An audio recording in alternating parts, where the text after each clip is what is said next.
All right, everyone. Welcome to another edition of our Systems, Neuroscience and Complexity seminar. Ben, Joe and I are extremely excited to have Thomas Yeo join us today. Thomas has a reputation that precedes him, and so I probably don't need to do much in the way of introducing him. But suffice to say that when I was a junior neuroimager going to human brain mapping, every time I looked up, I thought that there were at least 3 or 4 Thomas Yeos in the field based on how productive and influential Thomas's work was to young neuroscientists, mapping out the networks of the brain in the cerebral cortex, but also in the cerebellum, the striatum, really driving this exciting synthesis between sort of engineering concepts, statistical rigor, and a systems level perspective of the brain that I think has been really exciting to watch unfold over the last 10 or so years that I've been in the field. Of late, Thomas has started really sort of turning his attention to dynamic connectivity, computational modeling, working with people like Martin van der Heuvel and Gustavo Deco. And so really excited today to see what he's been up to and to get a good discussion going about the idea of trying to map the brain in all of its inherent spatiotemporal complexity using the kind of measures we get from things like fMRI and EEG. So thank you very much, Thomas. Thanks, Meg, for the invitation. So, basically my group develops and applies machine learning algorithms to analyze large-scale brain imaging data. And as I was telling before the start of this talk, my group works on a large range of stuff. So the upside is that this makes it very interesting for me. But on the downside is that means that we are not really expert in any areas. So given the background of the crowd today, I suspect that many of you might be more of an expert in certain topics I talk about, and I look forward to learning from all of you. So today I will talk about our work on functional network organization at different time scale. As we all know, the human brain is a complex system exhibiting multi-scale spatial-temporal organization. So here's a figure illustrating multiple spatial scales, from genes to cells to large-scale brain systems to behavior. Now, within each spatial scale, brain dynamics can also vary across multiple temporal scale. Here, I'm illustrating kind of a moment-to-moment variation in the order of seconds, right? All the way to brain network changes in the order of days and months, right? Obviously, we can go down further to like milliseconds or even nanoseconds, or further upwards to years or decades. But in this talk, I'll mostly focus on large-scale brain systems across the temporal timescales shown here. And basically, the main tool I will use is a functional MRI or fMRI. So I'm sure most of you know that fMRI allows us to indirectly measure neural activity based on regional changes in blood oxygenation, right? And we have used fMRI to study large-scale brain networks for many years. So if, for example, if we consider a superior parietal seed region shown here, right? And we correlate its time course across the entire cortex, we get a network of brain regions shown here, right? This network is known as the dorsal attention network. And we can extract these networks even when the participant is at rest in the scanner, not performing any explicit task. So this procedure is called resting state function connectivity.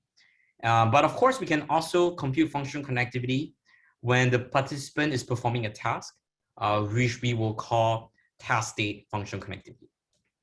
Now, if we move the seed regions around, we see that the correlation pattern actually changes a lot, suggesting that adjacent brain regions can have very different connectivity patterns. This has motivated many studies to extract brain networks or parcellations from resting state fMRI. And these networks can in turn be used to provide insights into human brain organization.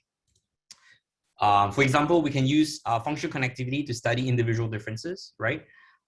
There is a lot of interest to look at how large-scale brain networks are disrupted due to neurodegenerative and psychiatric disorders. We can also use functional connectivity to predict behavioral traits such as fluid intelligence in individual participants. So overall, functional connectivity is a powerful tool for exploring healthy brain network organization, mental disorders, and individual differences.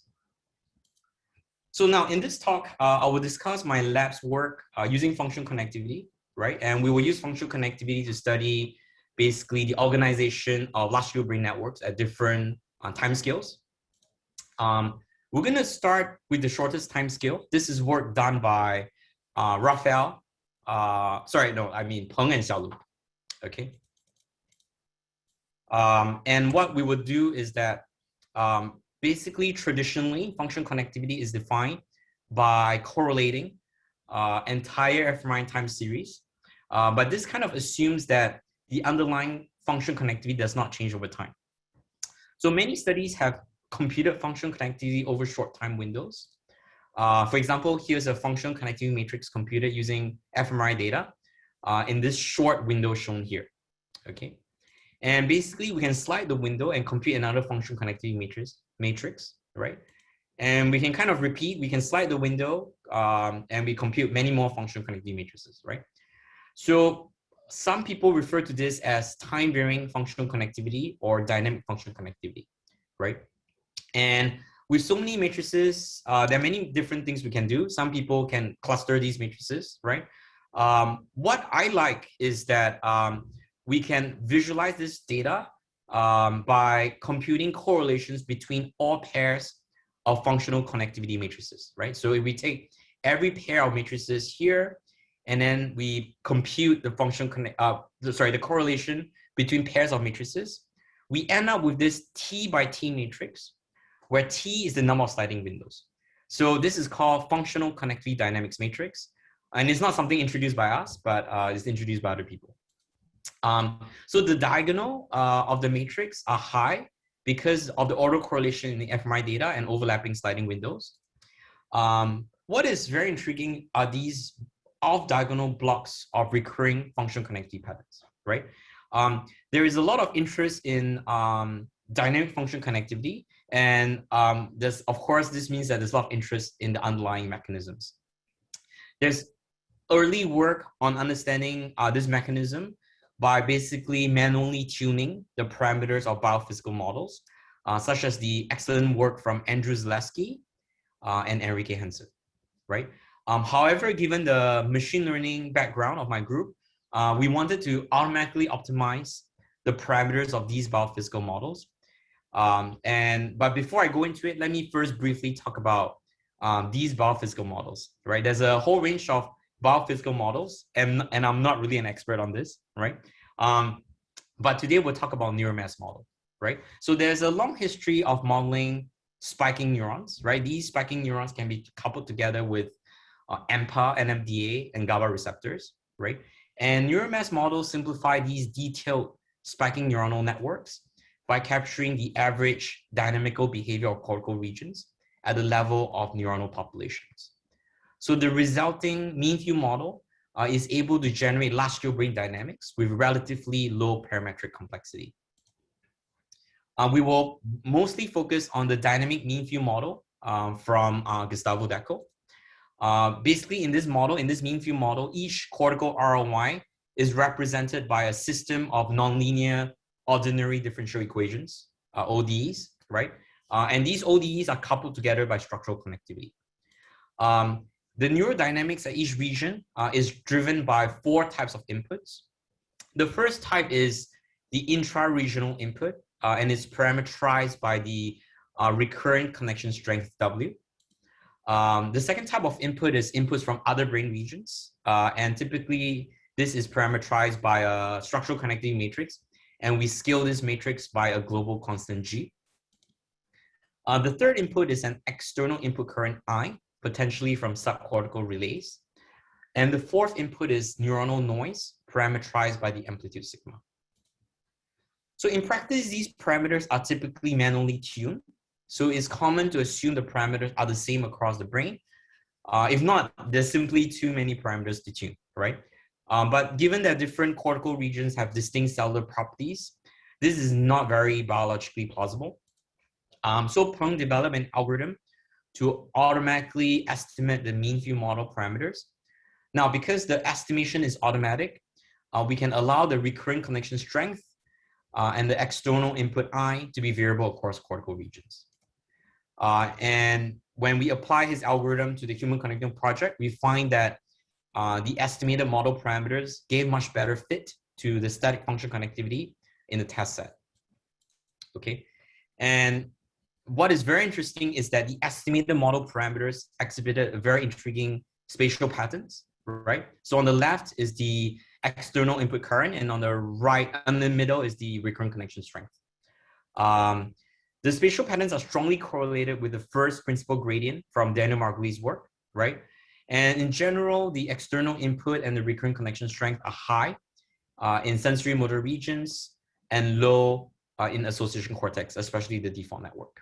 Okay, so without assuming the existence of a hierarchy, or I should mention that the local circuit parameters are estimated independently for each region, right? So we don't really constrain that there should be a spatial pattern involved in this, right?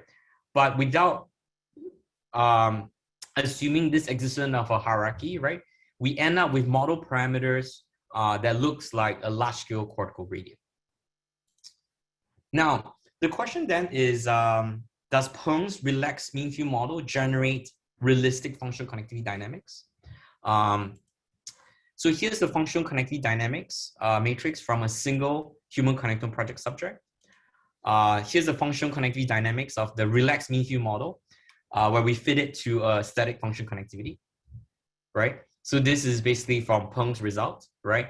And what is very sad here is that we get very flat functional connectivity dynamics with no recurring connectivity pattern, right? So this is very sad. What is more sad is that in our previous work, right, we found that a simple first order autoregressive model can generate highly realistic functional connectivity dynamics, right? So a more complex model does not necessarily work as well as a simple model. So then my student Xiaolu, he developed a new algorithm where we use it to fit both static function connectivity and functional connectivity dynamics, and we get much more realistic dynamics shown here. Okay. Now, given these more realistic dynamics, we basically want to dig a bit deeper, right, into the dynamics, right? So here's the functional connectivity dynamics matrix from a simulated model. Okay. By the way, if people have any questions, feel free to stop me at any point in time, right? The red blocks reflect time periods where the functional connectivity patterns are stable over a long period of time. There are also time periods where the functional connectivity patterns are stable for short periods of time, right? So the red diagonal you see here is basically just autocorrelation with data. We hypothesized that the brain might be exhibiting multi-stability or metastability, right? So there might be a period during which the system is functioning in this low amplitude state, right? And in this state, the system is dominated by noise. And there might be a period during which the system is functioning in this high amplitude state, right? And where there are large fluctuations in the system, okay? Now, if this is true, then we feel that in the low amplitude state, we might see small standard deviation in the Bose signal. And in the high amplitude state, we might see a large standard deviation in the Bose signal, right? So let's see if this is true. So on the left is a simulated functional connectivity dynamics matrix. On the right is the functional connectivity dynamics matrix from a real subject. We want to turn this 2D matrix into a 1D time course. So we simply average the rows of the matrix, right? We see that the sharp transitions in the time course, right, seems to correspond well with the switching that we see in the functional connectivity dynamics matrix. Now at the bottom, each time course is the sliding window standard deviation of a different brain region. So basically, for each brain region, we have the time series, and we compute the standard deviation of the time series within each sliding window, right? We see that there are brain regions in which basically the sharp transitions, right? You see these sharp transitions, right? In the deep standard deviation time course seems to track basically the switching in the functional connectivity dynamics matrix very well. Sorry about a second. Okay, so most specifically during these periods of high signal amplitude, right? Functional connectivity patterns are stable over a long period of time, right? Whereas during periods of low signal amplitude, functional connectivity patterns are very unstable, right? Now we want to see which brain regions might be driving this switching. So what we did is we correlate each of this sliding window standard deviation time course with the functional connectivity dynamics mean time course. So basically we take this time course shown here and we correlate with each of the time course shown at the bottom. Okay. So here's what we see. So on the left is the simulated result and on the right is the real data, right? So in the purple brain regions, sharp transitions, right? Purple brain region, sharp transitions in the standard deviation time course seems to track switching in the function connectivity dynamics. Sensory motor regions tend to have high values. So the standard deviation of the sensory motor region time course seems to track functional connectivity dynamics especially well. And what is pretty nice is that there's a very strong agreement between the simulated spatial map and the empirical spatial map. Now, all of these are kind of just correlations, right? The advantage of having a computational model is that we can actually manipulate it to test our hypothesis, right? So here's a simulated functional connectivity dynamics matrix from the mean field model. If we zoom into this part of the matrix, right, we see that this system is in the low amplitude state, okay? So our hypothesis is that the sensory motor regions might drive functional connectivity dynamics. So what we did was we inject noise for 1 TR in the sensory motor regions, and we find that the system seems to have transitioned into a high amplitude state, at least temporarily, right? If we repeat for a different set of regions, right, we actually do not see such behavior, right? You can see that this matrix is largely similar to this, right? So there's more quantification in the preprint. If you want, you can take a look at it, right? So overall, it seems that sensory motor regions might be drivers of functional connectivity dynamics. So far, we've found a nice relationship between fMRI signal amplitude and functional connectivity dynamics. In another study that we have known of, right, it turns out that people have previously shown that somatostatin interneurons have been linked with low fMRI amplitude, and parvalbumin interneurons have been linked with high fMRI amplitude. So here's a gene expression map for the relative expression of somatostatin and parvalbumin, right? And what is interesting to us is that the spatial map looks very similar to the spatial map of sensory motor drivers I've just shown you. Okay, so this figure is from the Kevin Anderson's paper in Nature Comms last year. Okay, and indeed the gene expression map, we take this gene expression map and we correlate it with our spatial map. They are highly correlated, right?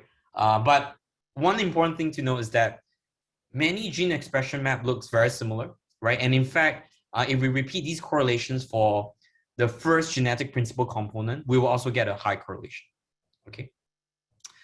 So to summarize, we have demonstrated that we can fit a neural mass model, right? This allows us to explore more biologically plausible models, which allow us to allow each cortical regions to have a different local circuit properties.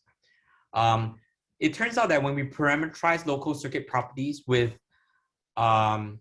anatomical and functional gradients, we achieve more realistic static and dynamic functional connectivity. We also found that the time varying amplitude of regional Bose signals seems to track functional connectivity dynamics well. And by perturbing the mean field model, we show that sensory motor regions might be potential drivers of functional connectivity dynamics. Finally, we find that the spatial distribution of sensory motor drivers correlates with the differential expression of parvalbumin and somatostatin, right? And the first genetic principal component.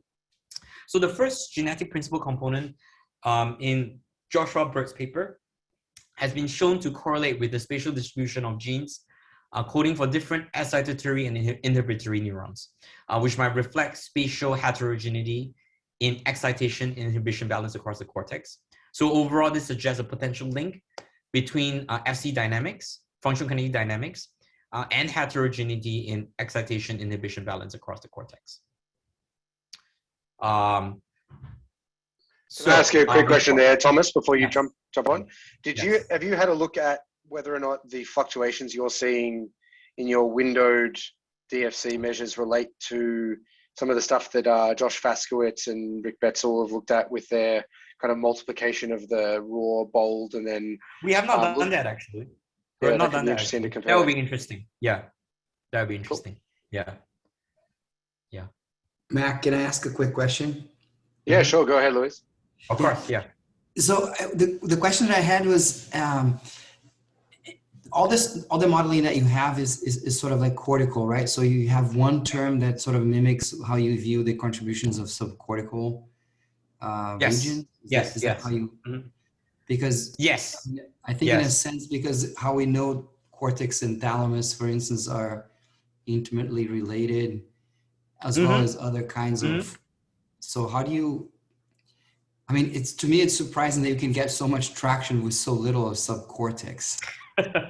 Yes, yes, yes. I mean, so one of the interesting thing I noticed is that, like, for example, Mac and his folks have. Oh, wait, are you one of the people working on that with Mac or No, I'm this not. topic? But Louise Right. and I share a love He for the didn't. subcortex. Yeah. Right. Right. Right. So this is definitely something that on our to-do list, and perhaps this is something we can work together, which is to incorporate, make the model more rich by incorporating, for example, subcortical inputs, right? Yeah. Yeah. I mean, the other thing that we have not incorporated in our model is like some of the neurotransmitter maps that are now available from PET imaging. They're more widely available now. So that could be quite interesting as well. Yeah. Great. Yeah. Right. Yeah, it's a really hard problem. Maybe we can chat about this at the end of your talk, Thomas. But the subcortex is such a different beast than the cerebral cortex, and has so much sort of intricacy in terms of its sort of connections and interconnectivity that it can be a little challenging to know which part of that to kind of bite off with modeling without kind of running down a massive rabbit hole of complexity. So I'm definitely happy to have a chat about that. But there's so much to be done in that space that it's hard to know how to take the first step. Yes, I agree. Yeah. Any other questions, or we can move on? We should move on. Okay. Yeah, I think we're good. Yeah. It's good. Okay. So so far what I've shown you is that Xiaolu and Peng they were characterizing the local circuit properties that constrain brain dynamics during rest, right? Another factor that shapes brain dynamics is behavioral states. So to explore this question, Jin Zhong and Angela explored basically static functional connectivity across different task states. So multiple groups have shown that task state function connectivity is better than resting state function connectivity for predicting cognitive performance, right? So here are two plots from Abigail Green's 2018 study, right? Each dot represents a subject. X-axis is the observed fluid intelligence, right? Y-axis is the predicted fluid intelligence, right? We see that during the MBAC task, if we use function connectivity computed from the MBAC task, there's stronger correlation between the predicted and observed fluid intelligence, right? So basically 0.325 versus 0.172 during the resting state. And the reason I find this quite interesting, well, okay, on the one hand, it's not quite surprising, right? Because you would think that working memory would be related to fluid intelligence, right? But on the other hand, I find it quite surprising because other studies have shown that task state only modestly influence function connectivity, right? So on the left is the functional connectivity matrix during a counting task. On the right is the functional connectivity matrix during resting fixation, right? There are differences between the two matrices, right? But if you just like squint, right, you see that the two matrices are largely kind of similar, right? And Katerina Gretton has also quantified the contributions of different factors to function connectivity. And she found that task modulation here, right, of functional connectivity is much smaller than, let's say, group and individual factors, right? So to me, it is quite interesting that even though task only weakly modulates function connectivity, it can improve the prediction of cognitive performance. So what we want to do is we want to find out whether whether network features that are predictive of behaviors are different between rest and task, right? Given that task state function connectivity is better at predictive cognitive performance, perhaps different predictive features are being utilized for the prediction. Okay. Now, most studies also focus on the prediction of a particular behavior measure, such as fluid intelligence, right? So we also want to ask the question of whether predictive network features are similar or different across behavioral measures. So here we use the ABCD data set, right? There's resting data, obviously, and there are three, and there are 3 task states, right? Oh, wait, hold on. And there are 3 tasks, sorry. MBAC, monitoring incentive delay task, and the stop signal task. So we use the resting and task Fmri to compute these 419 by 419 function connectivity matrices, right? Using the Schaefer postulation, right? And we use a resulting function connectivity to predict 36 cognitive, personality, and mental health measures, okay? And for the regression approach, we use kernel regression, but we have repeated this with linear regression and elastic net and get similar results. So then we use the Stefan-Hoff approach to extract predictive networks features for each behavior measure and each resting and task states, right? So the reason why we use Stefan's approach is that his approach yields more interpretable features, right? If you have not seen his neuromage study, you should go take it out. I really like the paper a lot, right? So basically, what we found also is that using his approach, the predictive network features are much more robust across regression algorithms. In many studies, what they do is that they will build these regression models, right? And then they will look at they will interpret, for example, the weights of the regression model, okay? But it turns out that if you interpret the weights of the regression model, it is very highly sensitive to the type of regression model we use, right? On the other hand, we found that with Stefan's approach, we get these predictive network features that are very robust, actually, whether we use kernel regression or linear regression or elastic net. Okay, so now with this predictive network features, right, we want to answer the question of whether these features are similar or different across behavioral measures. So of the 36 behavioral measures, 32 were predicted better than chance. So I'm going to show you this 32 by 32 matrix, right? So red indicates cognition, gray indicates personality, right? These are mostly impulsivity measures here for personality. Blue indicates mental health. These are measures from the child behavior checklist. So we look at the similarity of predictive network features across different behavior measures, right? So green entries means that the features are strongly correlated between the 2 behavior measures. And we see that the diagonal blocks are mostly green, right? So this means that the predictive network features are similar within each behavioral domain. Especially if you look at cognitive performance, we see that the correlation are very high, 0.8, right? As high as 0.8. We find this a bit surprising because in general, obviously, if someone scores well for fluid intelligence, they're likely to also score well for working memory tasks. So we do expect some correlation. But on the other hand, tasks involving, episodic memory and executive function, right, are known to activate distinct brain networks. So as a result, it's not clear to me that we should expect these predictive network features to be so correlated. And so I found this strong correlation surprising. We also want to find out if predictive network features are similar across resting and task state, right? So because we have found that the predictive network features are similar within a behavioral domain. So what we did here was that we averaged the predictive network features within a domain. And so we end up with 3 behavioral domains, right? Cognitive, personality, and mental health. And for each behavioral domain, the different shades of blue represents the resting and task states, right? And here's the similarity of predictive network features across resting and task states, right? The green entries means that the predictive network features are strongly correlated between the 2 brain states. The diagonal blocks are mostly green, which means that within each behavioral domain, the predictive network features are similar across resting and task states. But on the other hand, the predictive network features are not that similar across behavioral domains. So overall, predictive network features for the cognitive domain are very different from personality and mental health. But there is weak similarity in predictive network features between personality and mental health. So overall, we find that combining resting and task function connectivity improves prediction of personality and cognition, but not mental health. But I should also mention that the prediction of personality and mental health is statistically better than chance, but frankly, not that good, right? I'm not really showing these results. These are just summaries from the paper. So for the details, you can check out the preprint. We find that predictive network features are similar within behavioral domains, but different across domains.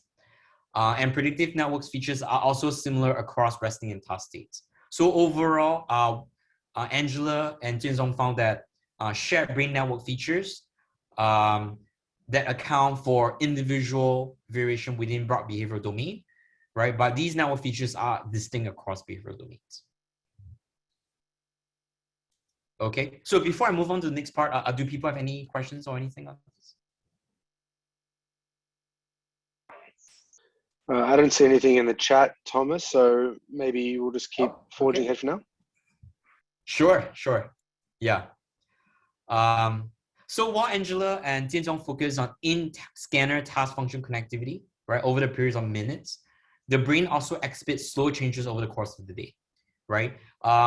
Such circadian effects are very well known in biology, right, including body temperature, hormones, gene expression, cognition, brain activity. Shaba was especially interested in how the brain's global signal amplitude might vary throughout the day, right? So a very robust effect in that we know is that the global signal amplitude actually will increase in drowsy state, right? So here's a global signal from a subject before and after sleep deprivation, right? So just by looking, you can see that after sleep deprivation, the global signal amplitude is just much larger when a person is drowsy. Now, to quantify this, we can compute the standard deviation of the global signal time course, right? So the time course on the left has low standard deviation. The time course on the right has large standard deviation, okay? So the global signal amplitude increases when participants' eyes are closed during light sleep, sedation, and even long scans, right? On the other hand, global signal amplitude is reduced after caffeine ingestion and during EEG high arousal states, right? So Shaba asked the questions of how the global signal amplitude might change over the course of the day. So the circadian literature suggests that the average person's propensity to fall asleep fluctuates over the day. At 8 a.m., the sleep pressure is low, and then the sleep pressure slowly increases and is the highest after lunch.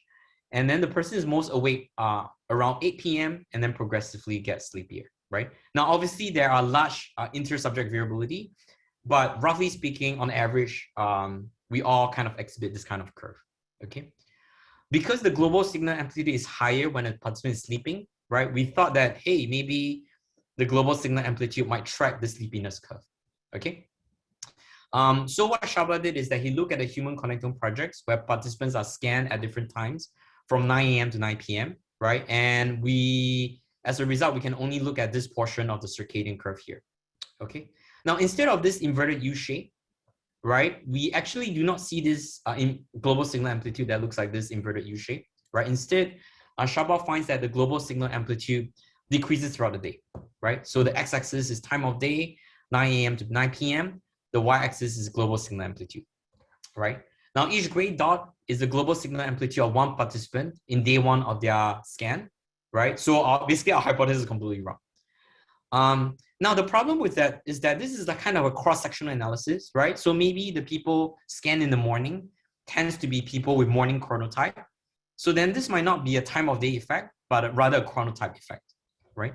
So, but in the Human Connectome project, participant was scanned on 2 different days. So we can look at within subject effect, right? So each dot is still a participant. X-axis is session 2 scan time minus session 1 scan time. So positive means that participant was scanned at a later time on the second day. Y-axis is the global signal amplitude in session 2 minus the global signal amplitude in session 1, right? So again, Shaba finds that the global signal amplitude decreases when subjects were scanned at a later time on another day, okay? What is also very interesting is that we're able to replicate previous studies showing that global signal amplitude increases within each session on the scale of minutes, right? So we have 4 intervals here, 9 a.m. to 12 p.m., 12 to 3 p.m., 3 p.m. to 6 p.m., 9 p.m. to 6 p.m. to 9 p.m., right? And within each scan interval, right, we see that the global signal amplitude is higher in the second run than in the first run, right? So this might be an arousal effect where people get sleepier as they lie in the scanner for longer periods of time, right? But overall, across the day, right, the global signal amplitude actually decreases, okay?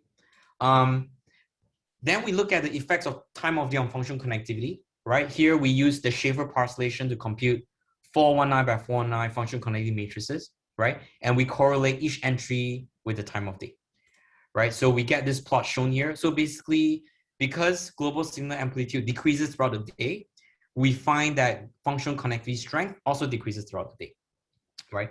The effects are not uniform across the brain, and in fact, they're the strongest for sensory motor regions.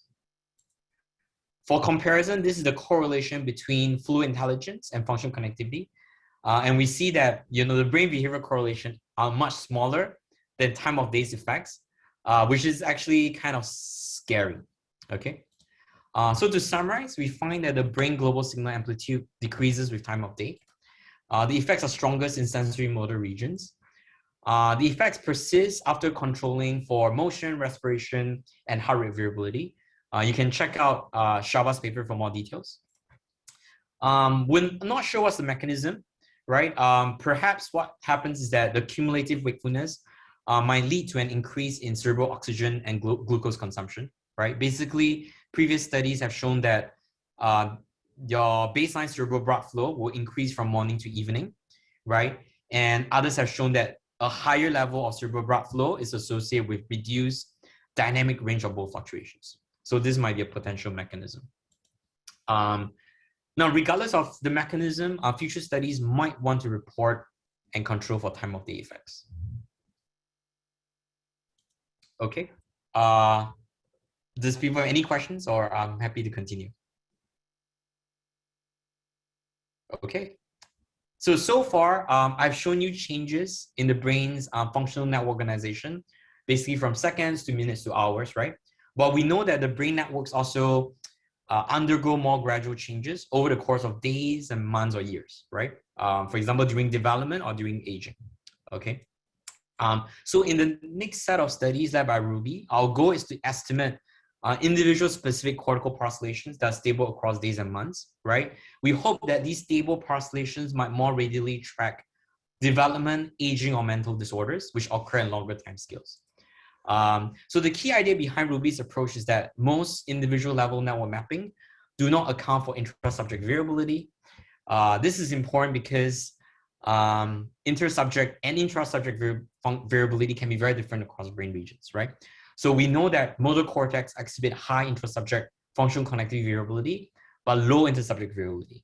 So if motor cortex functional connectivity are very different between two subjects, then if we're not careful, we might mistake this difference for inter-subject differences rather than intra-subject variability. So in our case, we want to estimate stable cortical parcellation. So Ruby developed a multi-session hierarchical Bayesian model that takes into account both intra-subject and inter-subject variability. And the nice thing is that the algorithm also works on one session of data. I won't go into the details, the model in details, but basically this model has multiple layers. The top layer models inter-subject variability, then the next layer models inter-session variability, and the bottom level models inter-regional variability within the network. Okay, we can estimate the model parameters from the multi-session Fmi data, and given these parameters, we can estimate a stable parcellation of a new subject with only one Fmi session. Okay, so here are the network level parcellations of 4 human connectome subjects, right? Each column corresponds to one subject. So each column is one subject. Each row is, first row is day 1, second row is day 2, right? The networks, if you look at it, they are very similar within a subject, and yet they're different across subjects. Ruby also shows that the network features can be used to predict behavior. Basically, this means that subjects with more similar network topography have more similar behavioral traits than subjects with different network topography. So for example, if Mac and I have more similar network topography, then our behavioral traits might be more similar, okay? In a new study, Ruby has extended this to estimate aerial level parcellations, right? So here are 2 midnight scanning club subjects. The first row, the top row is the sessions 1 to 5. The second row is last 5 sessions, right? And again, we see that the aerial level features are highly replicable within a subject across sessions. But at the same time, these stable aerial features are different across participants. Okay, so Ruby then used the aerial level parcellations for behavioral prediction. Basically, we construct 400 by 400 functional connectivity matrices for each participant, right? And we use kernel regression to predict 58 behavioral measures from the functional connectivity matrices. Here's the average prediction performance using the Schaefer group level parcellation. And we're averaging the prediction performance across 24 cross-validation repeated 100 times, right? We see that if we use Ruby's individual specific area level parcellation, we get an improvement. And if we compare with another recent individual level parcellation approach, there's also an improvement. So here the comparisons are using hard parcellations in the sense that each brain location is assigned to a single parcel. We have performed further comparisons with other form of data representation, right? So the setup is the same as before, 58 behavioral measures and 24 cross-validation repeated 100 times, right? So here are the results for the Schaefer group level parcellation and Ruby's approach, right? The numbers are actually higher now because now we're using partial correlation instead of Pearson's correlation, okay? The blue results are showing ICA dual regression and Perfumo, right? Everyone knows what's ICA, right? We tried different number of ICA components. So 50 works the best, so I'm showing you the results for 50 components. Now, Perfumo is a new approach, relatively new approach also from the FSL group. And finally, the local gradient is the approach pioneered by Steve Peterson's group. And the principal gradient is from Daniel Margulies, right? So as we can see, our individual area level parcellation seems to perform the best. But I want to caution that this is one data set. And in fact, we're now repeating this experiment on another data set. Okay. Now, just like in Angeles and Tinson's work, the prediction performance is frankly not that great, right? What happened is that some behavioral measures are good, some behavioral measures are bad, so the average is low. And this actually annoys me, right? So then the question is, how can we do better? Okay. So a simple way to actually improve prediction performance is simply to use a larger data set, right? So here's an experiment from the UK Biobank, right? Basically, we train different regression models for predicting fluid intelligence, right? We consider 4 different approaches, including control regression, right? So y-axis is the prediction performance, x-axis is the number of training subjects, right? We see that as the number of training subjects increases, all regression models keep on improving. And in fact, there's not really that much difference between control regression and the other deep learning models, right? So basically, this says that the choice of models might not matter that much, right? But if we want better prediction, we can simply use a bigger data set, okay? Now, the problem is that not everyone has a big data set, right? And it's not helpful to tell people to just use the UK Biobank, okay?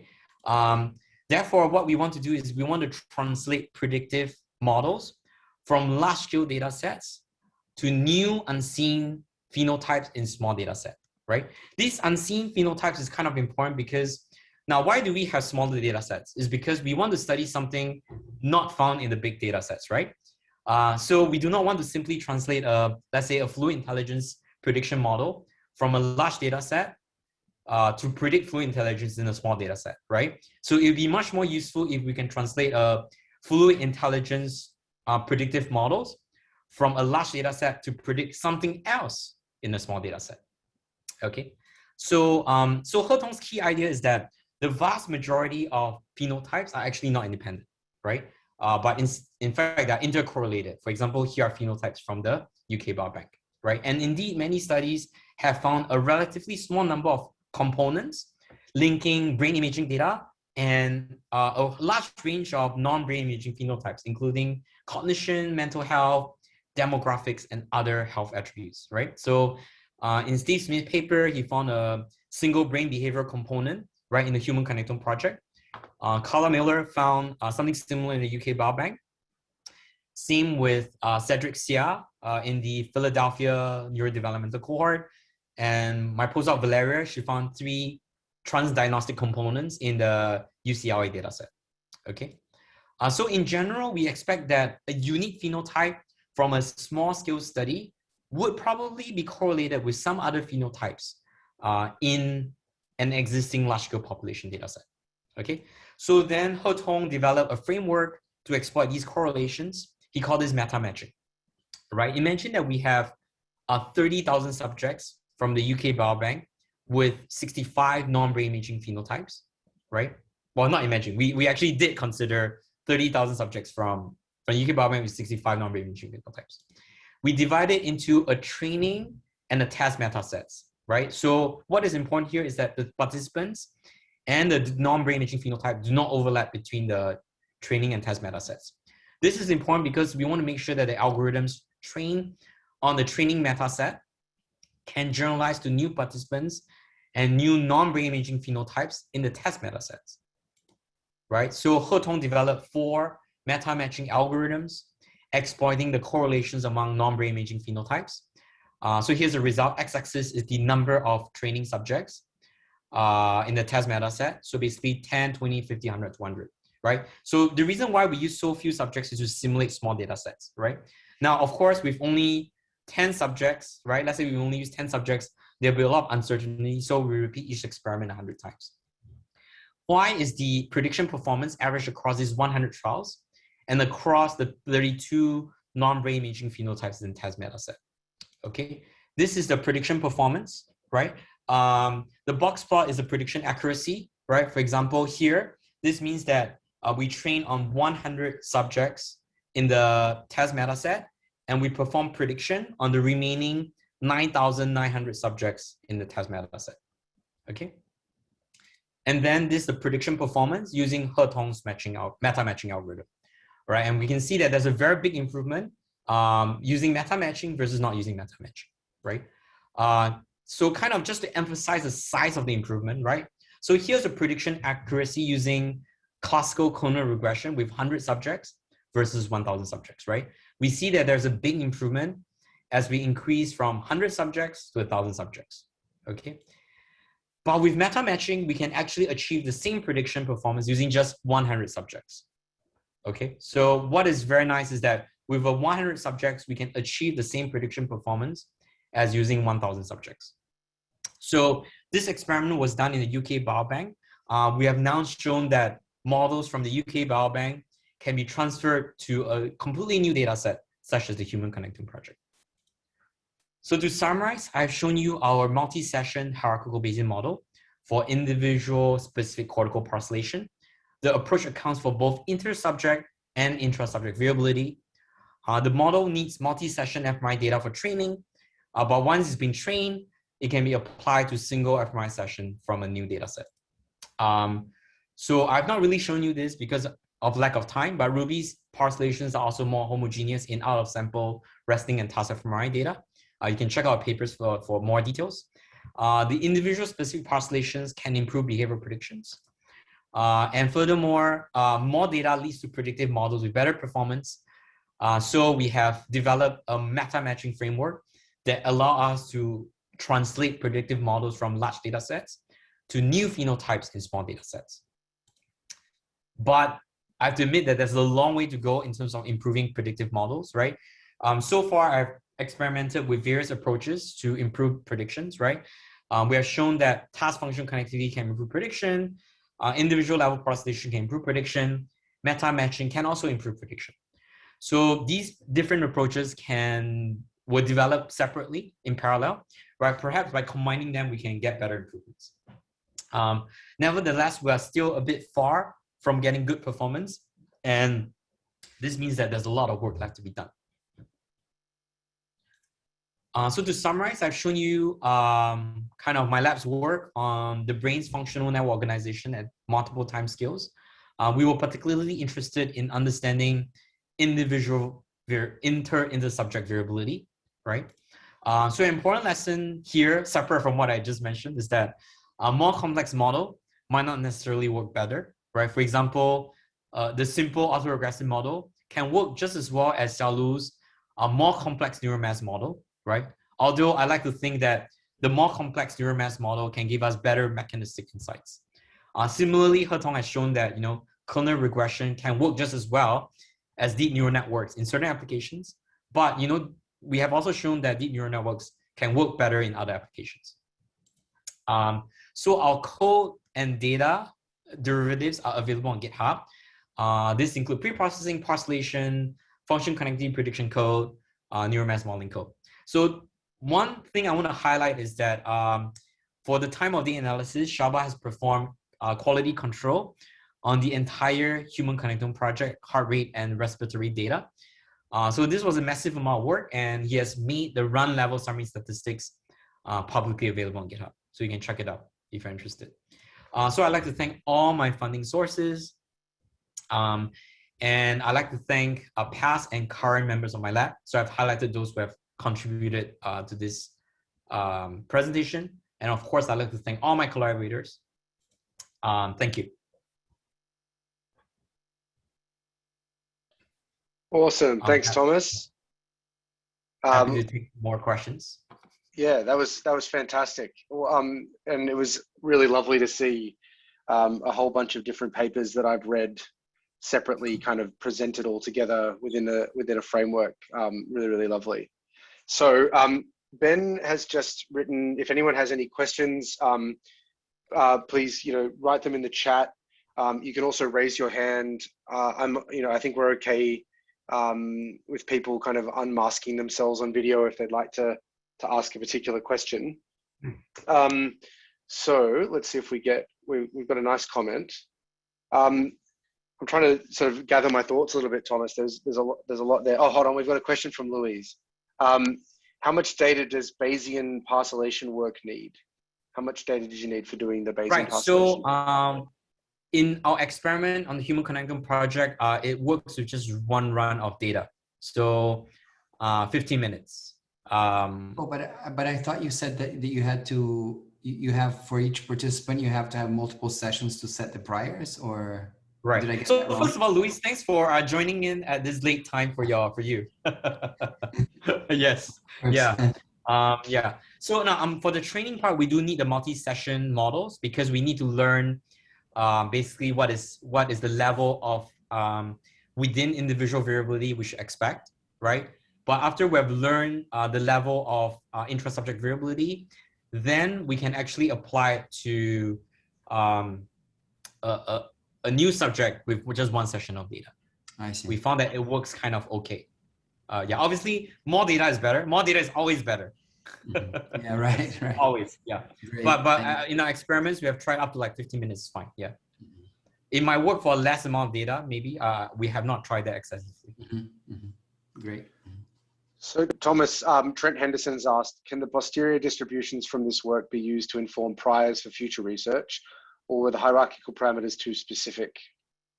Right.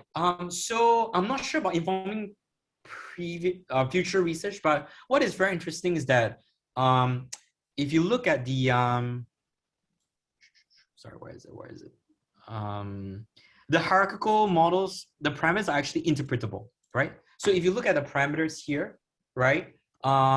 Sigma actually shows Sigma actually shows the inter-subject variability, and we have this parameter which is different for each network or each region, and sigma 2 shows the inter-session within subject variability, and we have this for each network or each parcel. Okay, so if we plot sigma 1 and sigma 2 after we estimate them, right? Actually, they do look quite informative. In fact, it confirms kind of previous work that we plot the sigma 1, which is the inter-subject variability.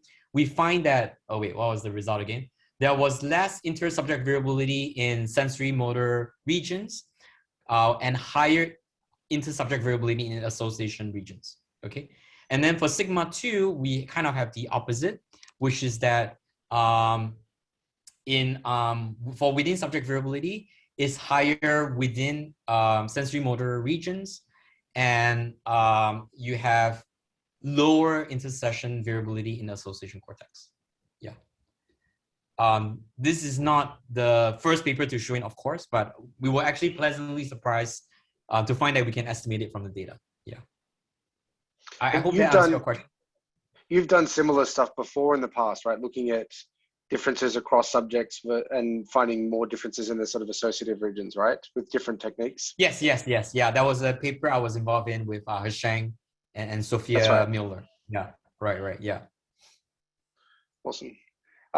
So to come back to the one of the first things you spoke about, the sort of dynamic fluctuations over the course of a scan. Do you have sort of many thoughts about how those measures that you were seeing, this sort of I don't remember exactly the name you used for it, the DFC kind of temporal correlation matrix, how they would relate to sort of other low dimensional approaches that we might apply, things like PCA or something out of the box, but there's a bunch of really interesting nonlinear approaches one can use to summarize neuroimaging data. Have you guys had a look at how those things relate to one another, or have you really just looked? Sorry, can you elaborate a bit more? Like you're saying, if we apply like PCA to the time series, for example, is it? Or yeah, exactly. So take the time series themselves and put them into a particular basis set. That could be trained on individual subjects, or it could be something more general, like the Margulies gradients, let's say, and then look to see whether or not the loadings on those particular gradients were coincident in time with the periods of intra subject variability. I know you looked at the sensory motor stuff, but I was sort of interested more at that kind of granular level of dimensionally reduced This is actually data. a very good point, which is that we focus on a subset of the features, in this case, the function connected dynamics matrix, because I guess even from a long time ago, I really like that representation. But you're right that but in some sense it's a bit arbitrary, and we could look at other representations. I mean, in addition to the PCA features you talk about, Ben actually has this paper with, what's his name? Miziks, Bratislav, right? Where they look at computing these dynamical features for each time course, right? So yeah, so you're right that it is possible that the functional connectivity dynamics kind of features I'm looking at might overlap with the other features actually. Yeah, I mean, in some sense it has to, because we shouldn't expect that all these features are independent, right? So I'm sure they have overlap but as well as distinctions. Yeah. So I agree. It'd be interesting to look at that, right? It sounds like our intuitions are aligned. Part of the reason I ask is that I feel like every time I meet up with Ben and Joe, they kind of beat me up and tell me how sort of poor the fMRI really is in the grand scheme of measures of the brain in terms of the sort of spatial smoothness and the temporal sort of smoothness, and so I'm trying in a way to try to work out how to integrate different ways of looking at the system and the different kinds of features you can get out of, say, graph approaches versus dimensionality reduction approaches, and etc. So it's kind of fun to think about how they all relate together. Yes, yeah. So we've got a couple more questions. I might just read them off as we go. So Govinda asked, are we able to generate fundamental theoretical principles underlying brain/neuronal function from these analyses? For example, what it means for sensory motor cortex to be showing high switching dynamics.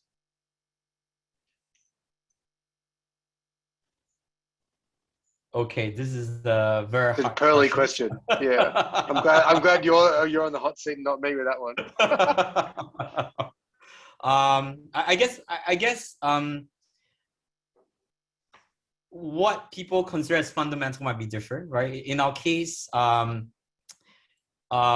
we use this biophysical model, right? We fit this biophysical model to the data, and from there, we try to figure out what this biophysical model tells about the brain. Now, we actually feel that our analysis that shows some fundamental principles about the brain. However, if you disagree, we will be making, I think the model might even be available now, right? You're welcome to dissect the model in any way that you want to actually get the insights that you want. I guess my question is, are you questioning whether this whole enterprise is necessary, or are you thinking that this neuromass model is, we're not exploiting it fully enough? We'll see if they follow up.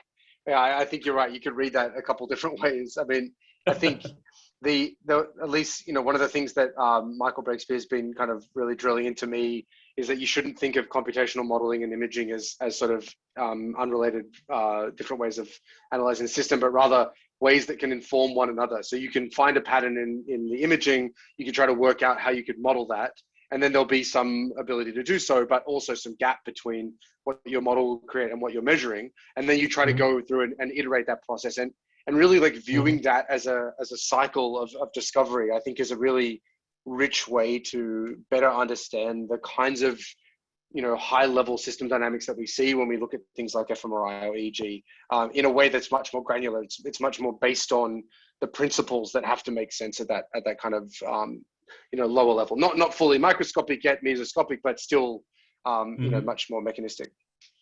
Right. I think we're on the same page, and I think we're on the same page as this. I mean, as you know, my original background is more machine learning, but nowadays I'm quite bought into this Michael Breakspear, that kind of view of using this mechanistic model to try to understand the brain. Yeah. So yeah, they're just incredibly difficult to really fully feel like you can control. They're really slippery beasts, neural models. Ben, do you want to unmask yourself and ask your question? I don't think I could do your voice properly. Yeah, well, everyone was going in the chat. I thought that was the cool way to do it. I'm a follower. I'm a sheep by nature. Well, I was just thinking with this global signal fluctuation, I quickly looked at the paper and I couldn't see exactly how it was computed. But so, you're referring to Shaba's paper or something else? Yeah, I think with the variation through time of day, right. sometimes different people normalize, Z-score over time or Z-score voxels. And, some of the work I've done with Kevin with the carpet plots show like big anti-correlated clusters of that would reduce the global signal amplitude. And I was thinking if this measure actually correlates with, say, the approximate rank of the functional connectivity matrix, it would be more like how high dimensional brain dynamics. And it would make sense maybe that a tireder person would have a lower dimensional, a reduced spectrum of dynamical patterns that they could exhibit.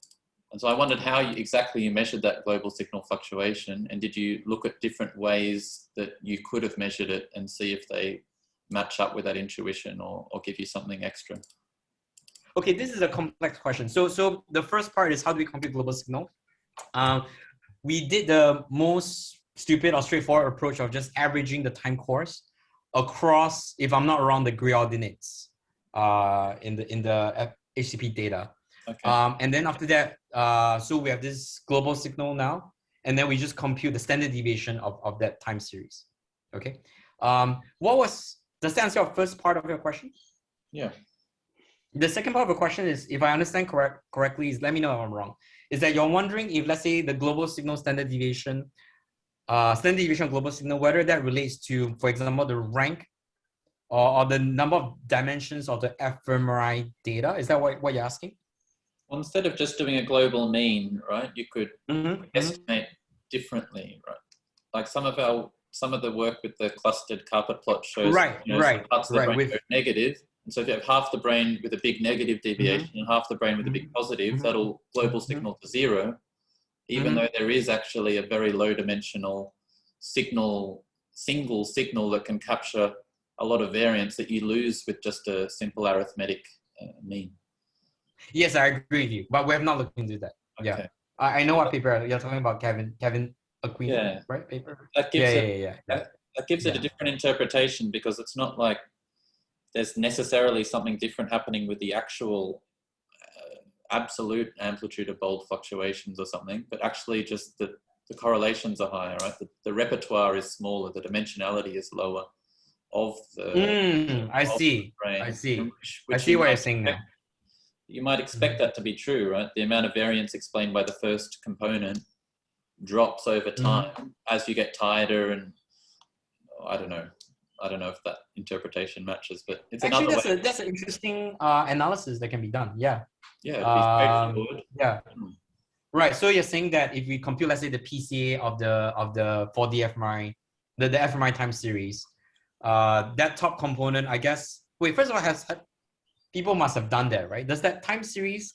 I don't know. Hold on. It's a little similar to Morten Kringelbach and Joanna Cabral's LIDAR approach, right? Where they do a Hilbert transform of the bold, and then they take the phase data, and then they do a principal component analysis on the phase data, and then they track the leading eigenvalue, or the eigenvector, over time, and they look to see what it's doing and look for its sort of activity changes. But I haven't seen anyone really driving the whole dimensionality reduction on rest story too far just yet.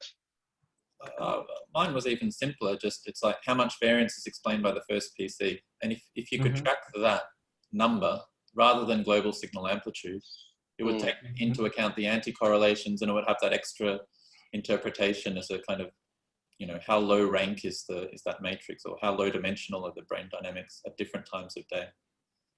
But I thought it's another way you could compute that global signal with a PCA that would take into account negative as well as positive. Anyway, just a thought. Yeah, no, this is actually very interesting. I would suspect, I would speculate that I wonder if the first PC time series will be very similar to the global signal, actually. Yeah, often it is. What do you think? Do you think it should be quite similar, right? Often it is. Oh, Depends on pre-processing. Well, you can see from Kevin's carpet plots. Anyway. Right. Yeah. For some subjects, it's just, they're all just global deviation, but for others, you get these anti-correlated parts of the brain that make it different. And so, and in that paper, we developed a new way to compute the mean that does a clustering approach to find groups of voxels that covary. Anyway, I'll let the other. Can I double check that this is the paper? This is the one that Kevin presented at the you know, that Whistler, the summer Whistler thing. Yeah, at Noosa. That's the one, right? Yeah. Okay. I'll yeah, I can go back and take a closer look at that. Yeah. Okay. Thanks for mentioning. It's interesting. Yeah. Oh, thanks, Thomas. Awesome. We've got a couple other questions that are on slightly different topics. So Elvisha asked Thomas, in your analyses of the features that predict cognitive personality and psychiatric traits, I think this is that last or maybe the second last study you presented. Have you looked at the actual regions or networks that are important for the different domains?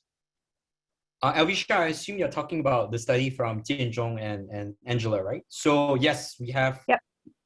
We have looked at it. Yeah, it's in the preprint, but I didn't have time to go through it. Yeah. Okay, great. I'll check that out. Thanks. Yeah. We have a question from Breaky. Breaky, do you want to just unmask yourself and ask your question? You still here? Lovely talk, Thomas. I love all this way you're moving the whole field of modeling going on. I was having a chat to Peter Bandettini this morning, and I was saying, you know, back in the day, all this modeling work was fairly obscurely published, you know, biological cybernetics, and now it's become a really exciting and active area. And, you know, it's exciting, but also, what can I say for my ego? To watch, you know, you see all these great people publishing all this work, pushing the field forward. It's like, hey, that's modeling, you know. So, congratulations! I really love the work that you're doing. It's amazing, and picking up the switching dynamics. To me, it makes sense in that preprint you talked about that the sensory motor cortex would show the switching dynamics, because these are the areas that are tuned to the inputs from the external world. And also one of your figures shows a greater influence of stochastic inputs in sensory motor areas, and a greater influence of, or greater weighting of recurrent connectivity in default mode. So, you know, it's great when there's sort of these biologically valid findings that pop out of the analysis that you're doing. A lot of the modeling and a lot of the dynamics are in the temporal domain, as you know, at finer timescales. So I somewhat facetiously asked, when are we going to see Thomas Yao, now an aficionado of modeling, taking on and breaking MEG and EEG? And, you know, there is these big open data sets out there now, and they're crying out, I think, for people with your expertise in machine learning to come along and collaborate. I will be interested. So Michael, do you want to collaborate? We can do it. Yes. We met although the thing, yeah, there's a danger of collaborating, which is that, you know, I think you've always been I don't know whether you review my papers or not, but I suspect you're probably a very nice reviewer. So Oh, so collaborating with you would actually kill any chance of you reviewing my papers again. But no, If he I'll be reviews interested. papers like he collaborates, then I don't think that's true at all, Thomas. He's very critical of my I work. get much harsher when I collaborate, don't I? Yeah. Yeah, sure. If you or someone would be interested in extending these approaches to like EEG or intracranial stuff, I'll be very interested. Yeah. Yeah, because the neural we mass can- models that you're using with Gustavo have a sort of fixed point attractor, and you can get more interesting dynamics with noise and connectivity, but they often don't resemble the sort of time signatures of fast activity that we see in EEG and MEG, a good old-fashioned EEG. And so I think it would be. But just to clarify, you're saying if we fit the neural mass, like the Gustavo mean field model, to EEG data, we won't be able to see this fast fluctuation that you're talking about? No, right? I think of these neural mass models with fixed point. They're more like the amplitude dynamics. They're not the underlying oscillations that are waxing and waning, which have timescales and oscillations. They have limit cycles and other more exotic behaviors. They're not, are not written into the neural mass models were behind that work you did. And so you get all these other dynamics that are coming out. Yeah, and it's interesting for me to see how much the field has turned. It used to be called quantitative EEG, and nobody really wanted to work on it back in the 80s and early 90s. And now it could become resting state EEG, and it would be really cool. So, yeah, but maybe we can chat about this offline. Yeah, we can discuss further. I have to say that just now before the talk, I was just saying that, you know, most likely the people attending would know more of this than I do. And in fact, half of the stuff you mentioned, I don't even understand what you're talking about. Limit cycles and so on. I roughly know the terms, but I don't really know them. So I think some collaboration would be great. Yeah. The beauty of embracing those timescales as well, I think, is that it lets you start to make better contact with something that Luis brought up before, which is the sort of subcortical heterogeneity that these different cortical structures are sort of facing. And so if you take the thalamus as a sort of pertinent example, thalamic inputs to sensory regions are often quite a bit distinct from the kinds of inputs that are propagating into sort of more associative regions. There's essentially a blend of these different connectivity types across the thalamocortical hierarchy, but you can sort of think of them a little bit as a sort of weighted towards one extreme or another. But then the connectivity profiles that those thalamic inputs have are really distinct and can drive the circuits in really different ways. So there's all this really great optogenetic work in, you know, rats and mice and things showing just how different these sort of motifs are, the kinds of spatiotemporal dynamics that can emerge from activity in the thalamus that propagates up to the cortex. And at the moment, I think we're a little bit kind of hamstrung because the kinds of modeling that we want to do that maps to, say, fMRI doesn't really expose those subtleties very well. And I think it's a big challenge for the field essentially to work out what kind of a model do we need to put in at the kind of base level to create the data, which we can then put through, let's say, observation models to look at BOLD, or observation models to look at EEG or MEG.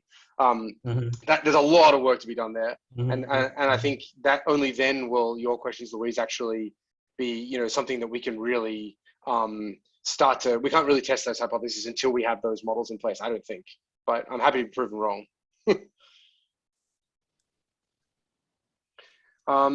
So we have a couple other questions. Do you have time, Thomas, or are you, what's your constraint? Great. Julia asked, have you thought about the mapping between the global signal and circadian rhythms that and how it might change over the years, i.e. as we age? So peak alertness significantly changes as we age, and your analyses were carried out on HCP young adult data. Have you guys had a thought about that? No, we have not done any analysis on that. But I mean, I think it is well known that the global signal amplitude can change with disease status. I remember that there was a paper from Genevieve Young, right? Showing that the global signal amplitude being different in schizophrenia and healthy people. For aging, I'm not so sure, but I suspect that's probably the case, right? Yeah. I mean, yeah, you're right that elderly people tend to be sleepier, isn't that right? I mean, I certainly feel sleepier. nowadays. Have to That's ask like 10 Breaky years that, I ago. think. Yeah. So, What was so just, we have not looked at that, but I think it's probably true. Yeah, and that'd be interesting. Yeah. sorry, I just missed a little bit there. There was a thing about global signal and schizophrenia. Oh no. Yeah. Yeah. Sorry. Go on, Mac. Oh no, the question was about whether or not the global signal dynamics and the variance change across the lifespan and across disease states. Do you know if there's anyone that's done any work on that, Breaky? Well, I think Thomas mentioned, I think it was Genevieve Wang who published in PNAS a couple of years ago. But what we've found in our work is that fairly simple tasks, people with schizophrenia or psychotic disorders seem to be already functioning at higher gain. And so when the task gets harder, it's even more of a challenge for them to increase the gain and increase the signal to noise when there's stimulus conflict. And this is task-driven work, whereas people without psychotic disorders have a low baseline, which they can then ramp up. And I suspect this relates to changes in the global signal, because a lot of the global signal, as I'm sure you know, Thomas and Matt, comes from arousal and true physiological sources. It's not all just a so-called non-neuronal artifact. That was actually what I was going to ask you a question about, Thomas. One of my favorite papers over the last couple of years was from Jeff Dunn's group, Turchi and Katie Chang. She presented some of it at HBM with her keynote. I've completely lost track of all time. I don't remember if that was last year or the year before, but it was a fascinating experiment, right, where they took macaque monkeys and then they placed a bunch of muscimol, a GABAergic agonist, into their basal forebrain, so that this really rich cholinergic structure right near the hypothalamus that projects out to the whole brain and essentially increases the excitability of a bunch of different cortical cells. And they showed that if you inhibited the basal nucleus of Maynard on one side, then you didn't actually change the connectivity profile of the regions that in that hemisphere that it was projecting to, but you did change the amplitude of the global signal. And the way they worked that out is that they went and looked at the homologous region on the other side and found that they were very strongly correlated in terms of the signal, but one of them was going up a little bit, the other one was going up a lot. So I was sort of interested in, I didn't really have a very good question about it, other than to ask if you'd had to think about how this all that those results might relate to things like the cholinergic system, being perhaps one of these regions that plays an even more important role in defining that global signal pattern that we're seeing. I actually don't have any deep thoughts on that. I mean, based on the literature, I can tell that there is all these. I mean, Shaba is the expert on this, and based on our discussion of the literature, it sounds like there's a very complex web of relationship across the different subcortical nuclei, across cortical regions, common dioxide level. It's just highly confusing to me, and it's a bit unclear that we can. Sorry, so I think the thinking now, for example, is that a lot of the global signal amplitude is kind of dominated by like respiratory changes, right? But in the brain, everything is so coupled together that it is unclear to me anymore that we can really cleanly separate out what is like non-neuronal, right? And what is neuronal. So, I myself am not sure what to do. One person's noise is another person's signal, right? It's so difficult to tease them apart. Yes. Right. So Eli, do you want to jump in? Thanks for the talk, Tom. That was really cool. I just wanted to ask, sort of as a bit of an aside, I know you'd been on some work looking at dynamic mode decomposition of Fmri and task and rest states. You know, the idea that you can quantify these spatiotemporal modes. Like, there's plenty of methods out there for doing dimensionality reduction, but this one was I've been doing a lot of reading about it, and it's quite interesting to me because not only do you get these spatial maps on the brain, but you also get their temporal characteristics. So you're able to quantify things like damping rate and frequency of oscillation. And then you really do have the spatiotemporal mode, and you can talk about how these modes might superimpose, and you can make predictions about how the modes, the energies of the modes, and how easily they are to be excited by stimuli and stuff like that. I know in that work you'd published a neuroimage, you had looked at various measures of cognition and sort of tried to, some of the modes that came out, I think you tried to correlate them to like working memory and a lot of other different measures. But did you have any interest in extending what you've done in that work, or have you looked So at I assume this is the, you're referring to the study by Jeremy, right? And Raphael, right? Yeah. So one of the difficulty in extending the work is that ultimately when we do this dynamical mode decomposition, the mode doesn't quite correspond across subjects. So I'm quite interested in looking into like inter-individual variability, and so because of the way the mode decomposition comes out, like a lot of time, the first mode might be similar across subjects, right? But after that, things goes downhill really quickly. It's kind of like when you do the the way Daniel Margulies does his diffusion embedding. Like the first gradient might be, mostly similar across subjects.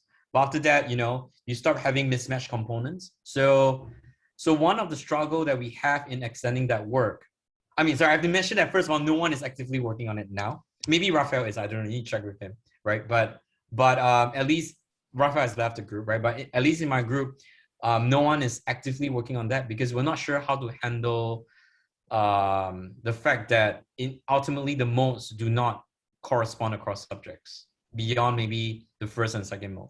Yeah. Yeah, well, there's certainly been since the general format of the dynamic mode decomposition had been proposed, there's been a lot of iterations on, its susceptibility to noise, any sorts of variability, whatever you may have, and handling things like transients in your data. If you're doing something that looks for a particular frequency, you only have to go so far as doing Fourier decomposition to find out that if you've got some oscillation that appears transiently in your signal, it's going to ruin your spectra if you correlate over the entire time series.